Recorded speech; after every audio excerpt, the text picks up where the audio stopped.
We don't know if it's a bubble, do we? I mean, really? No, and I think all signs point to just a steady increase. People are forecasting 5 to 10% further rises next year. And who are the real culprits? I'm going to blame the property developers because they're really, really greedy and they control the supply. They are sitting on huge tracts of agricultural land. And if they could actually, or would actually, develop that into flats, we could very quickly double the supply.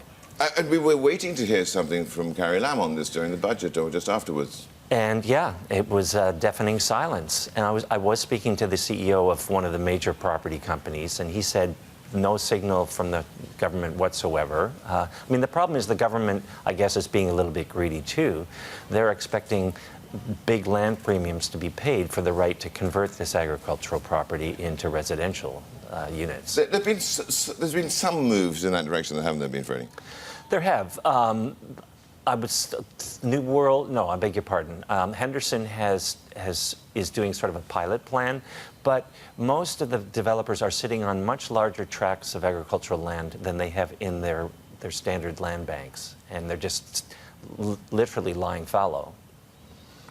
Okay, but the thing which may well cool things down would be interest rate hikes by the Fed, because of course we've got the peg with the HKMA has the peg with the Fed and the dollar peg.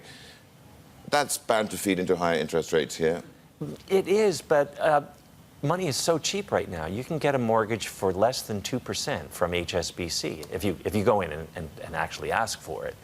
So nothing, even if a 75 basis point hike would not make the cost of financing a mortgage that onerous for most Hong Kong property owners. The other thing to bear in mind is that more than 50% of the people who own homes are debt-free.